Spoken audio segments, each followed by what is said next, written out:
Welcome back, my fellow agents. It is I, your agent of animated awesome, X7, who's also the host of Zenorama, the podcast of heroes and monsters.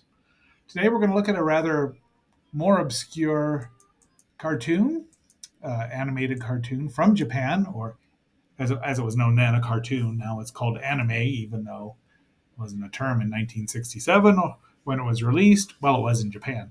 Not in this country. It was called a cartoon. That because we didn't really know.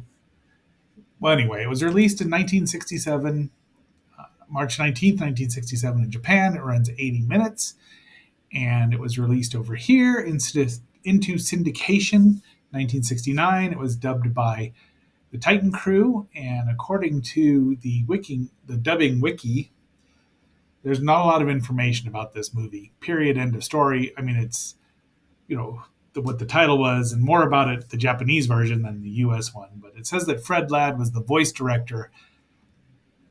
I'm not sure I believe that. If it was done by Titan, it was probably Peter Fernandez. You can hear his voice in some of the background. You can hear a lot of familiar voices, but Corinne Orr and Billy Lou Watt are pretty much the only two that get any credit, well, that are located. But our hero, well, before we get too much further into this, please like, share, subscribe, leave a comment, and watch a couple more minutes longer than you usually do. I really appreciate it. It helps the algorithm.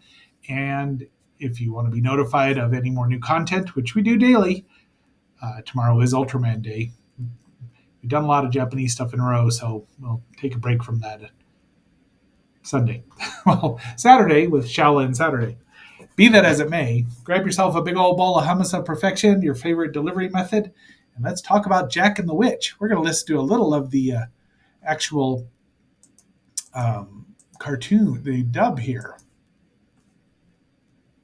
Maybe. I was in the middle of lunch. I'm sorry, Squeaker. Come on, get in. I'll take you for a ride. Okay, but no reckless driving. Hey, anybody seen Barnaby Bear? So our heroes are Jack, who we just saw driving inside in the house in a car that looks like a jalopy. Who knows? With him is Squeaker Mouse, and that is Dinah Dog there. And then I think the ears are also Phineas Fox, who Billy Lou Watt voiced. Jack is voiced by, come on, hold on a moment here. That is one that we do have some knowledge of. Jack, Boy Jack is Shonen Jack, is what he's called in Japan. But Boy Jack was Stephen Garlick, who I'm not familiar with. He was the voice of Jen in Jim Henson's Dark Crystal. See, this is why I'm looking here to see if I've seen any of these movies. Okay, The Lion, the Witch, and the Wardrobe from 1979, but this says it's his first credited appearance on Wiki. Anyway, so yes, Stephen Garlick. I don't know, you tell me, but we'll listen to some more of it here. So the interesting thing about this movie is look at these gorgeous backgrounds. They're like pastels or watercolors with the regular standard animation. So I looked in, the dubbing wiki, and then Let's Anime, run by a friend of the show, David Merrill, and he does a great write-up on it. Into the Machine with lots of cool pictures. This copy came from a fan version that was redubbed in English, and it's on Internet Archive. Just look up Jack and the Witch. And there she is. That is the witch Allegra. And I really should have kept that up because anyway, that's or Devil Girl Kiki in the Japanese version. Corinne obviously does her voice.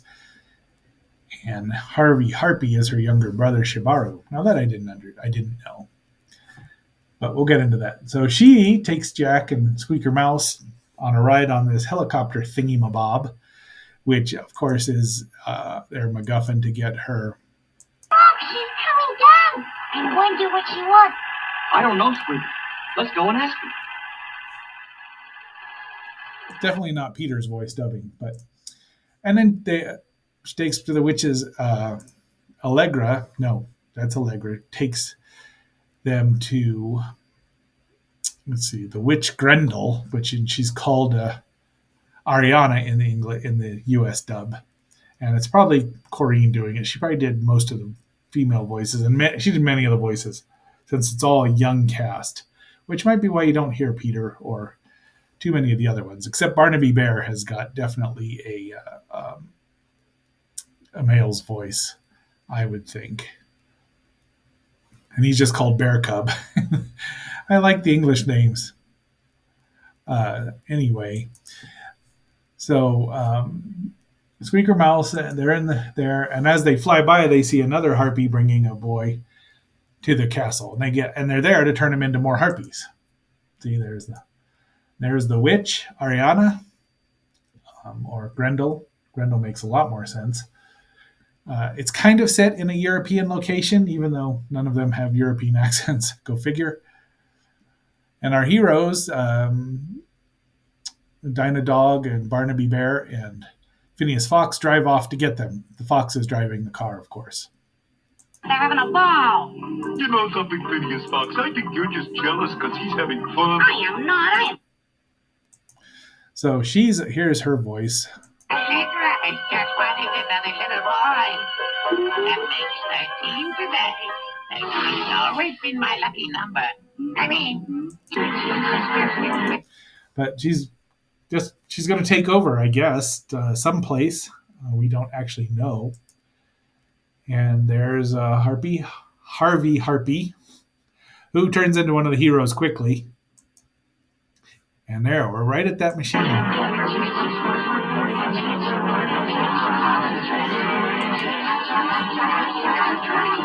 Jack gets away, but Squeaker gets turned into a harpy.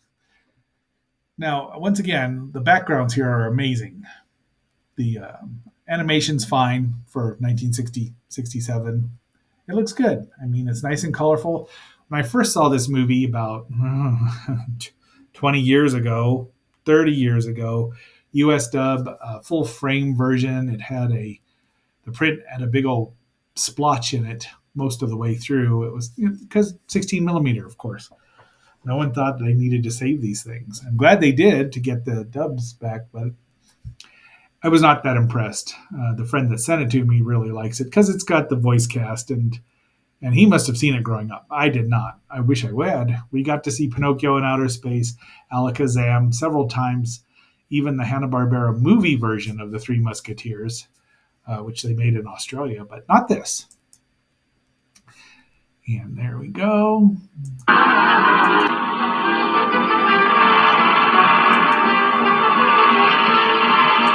There are songs in here that are dubbed into English because that's what they did back then. Sometimes they, when they didn't have the budget, they would just say they're singing in whatever language, some, harpy language. But they dubbed them all into English, or at least, or overdubbed them. I don't know. Harvey's after the three animals. They end up crashing and get tied up together, and all of them say that you're my prisoner. No, you're our prisoner. And then they start laughing because they know it's ridiculous, and they make friends. So, and they go back to the house, and you can tell that Harvey must be your little brother. But Allegra's worried because she's going to get sentenced to the ice cave for failing to retrieve the captives. Here they are laughing.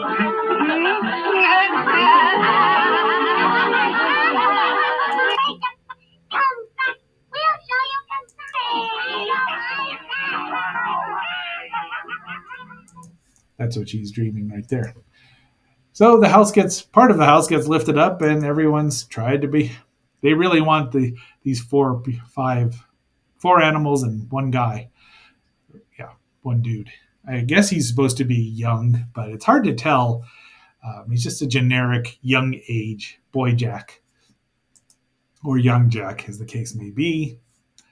But Allegra ends up getting injured in all of this nonsense, and of course, the animals want to beat the crap out of her because she's been evil. But Jack says, no, we're taking her back. We're going to save her. We better get out of sight. The movie's one flaw is that it's too long. 80 minutes is too long. If they cut down about at least 10 minutes, because there's a lot of back and forth, is too much, I guess. I mean, had I seen it as a kid, I wouldn't say that, but it's just, as far as the actual plot goes, it just keeps going on and on. And this car can shoot them into space. More lovely, lovely backgrounds, even when you're being menaced by strange dandelion seeds and mushrooms. See, Matango lives. Let's see if we can find this spot here. Skewer. Oh, you know, eat, right, okay.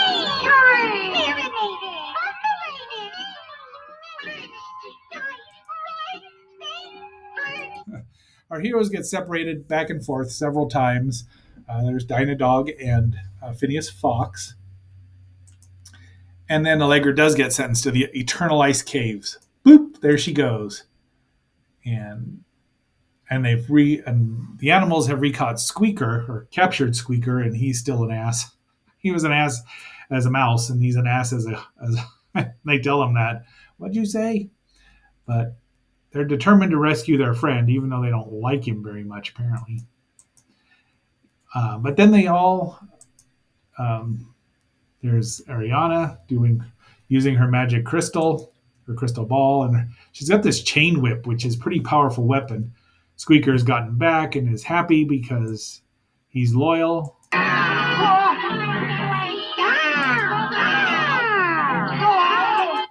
And finally, she captures these. They all get captured into these little skull bottles. Harvey's yelling at Jack because his older sister, they never say that in the U.S. dub, but Allegra's been put into prison, and then Jack goes and rescues her, much to the chagrin of Ariana, who, well, Allegra's happy, and she thinks Jack is dead, but now they're really happy. And now Dave says that Jack's really homely, but I don't know. He's just a cartoon kid. None of them are that great looking. That's just not going to convert for me. All right. So Ariana unleashes the ice dragon, but Jack gets away from her too. Unfortunately, right into the clutches of Ariana, and she just once again beats the stuffing out of him and terrifies him. He tries to get away, but she just tortures him. While Squeaker tortures his former friends by not letting him see into the crystal ball what's going on. Then he falls off. Then he gets so annoyed he pushes it over there, and guess who's powered by the crystal ball? And there he's kicking it off, and it shatters, and suddenly the witch Ariana is done. I don't like calling her a witch because it does say she's Witch Grendel, but just the negative connotation of a witch, I don't like it. Scarlet Witch generally isn't evil, though she does have psychotic breaks. Yep, I can get Wanda mentioned in anything. But Barnaby Bear just throws that thing down, and it explodes, and her power is gone. Then she turns into this ugly, ugly goblin Oni monster. So she goes from a traditional witch-looking, or evil-looking person, and into this really weird Japanese-looking creature. Jack's going to skewer her, but has to kill her crow raven friend, minion, really. Harvey's happy that Allegra's alive because, she's her sister. She's his sister. And then we got a bunch more running around. The witch sets a time bomb, and Harvey lassos it, which he's got this magic power with his rope. And again, these backgrounds are just astounding. And they're all watching her. Then she realizes that the bomb's connected to her blimp or dirigible or whatever she's got. And you'll see a picture of it here. And she's trying to get it undone when she wasn't watching where she's going, runs smack into the castle. Kabloom! See, there's her, let's fast forward here a bit. All this takes place over it takes place forever.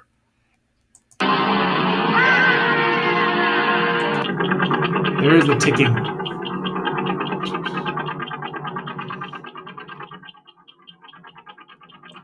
dubbing does have some really funny lines. Barnaby is kind of clumsy and runs into things a lot. And he runs into a wall, and the dubber has him say, "I really got to quit doing that." That made me laugh out loud. That was funny. If I could find that again, I'd play it, but I cannot. And finally, when she dies, the castle blows up. Everyone starts turning back into kids.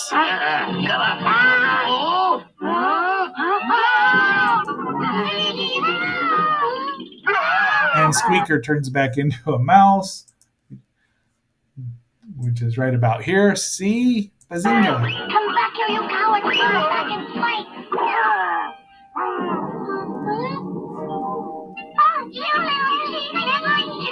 Come here, we'll teach you to turn on your friends. Try to spare us, will you, young rat? So whoever got to dub Barnaby had a great time. And finally, Allegra comes out of the cavern looking like a harpy still, but then poof! And now they're all happy. The sun comes out. Oh, the sun will come out tomorrow. Or the scum. And there's this lame song. They drive off, and that is it. Now, there's another song, or their closing has not puppets, but models of all these creatures in weird colors. I didn't include any pictures of that because they're weird. They're just weird. I'm sorry, they're weird. But this movie's not available. It was on Amazon Prime for a while, the full screen version. I really tried to find an English the English title with credits. Couldn't find anything. Nothing. Can't even find it on. It used to be on YouTube, but now the redubbed version here is popular. So I'm kind of surprised it's never been released because Toei has that copy, and we got people who have the voice print, the English dub. I think it would sell. I mean, it's a very interesting cartoon, anime, if you will, because it's not based on anything else, but it's just made up out of whole cloth, which is cool. I like it. You can only have you can only have retellings of various legends, so many of them, because they do them all the time. Let's do it a different way. But, and sometimes it's good, sometimes it's just like, and then you get tired of it. I wish I had seen this. I say this many times. I wish I'd seen it as a kid because I think it's worth watching. But I say that about a lot of things I wish I'd have seen as a kid. You hear that a lot on this channel or on this podcast. Let's say that again. So that is our cartoon of the day, and it's worth a watch. You can find it easily and download it for free or watch it on the Internet Archive. I just downloaded it because it's easy to do. It's a good movie. I mean, I'd like it more. I liked it more this time because it's just so out there and weird, and you don't get animation that looks like this anymore. A lot of Japanese animation now looks very similar to everything. I know there are differences in some of them, and people who study it can tell you all the differences in everything. But if you're just a casual observer, you think that a lot of it looks the same. All right, my fellow agents. Just remember, if you see a girl flying on a helicopter, a strange-looking helicopter with a broom behind it, probably best not to watch it. So, until our next adventure, this is X7 signing off.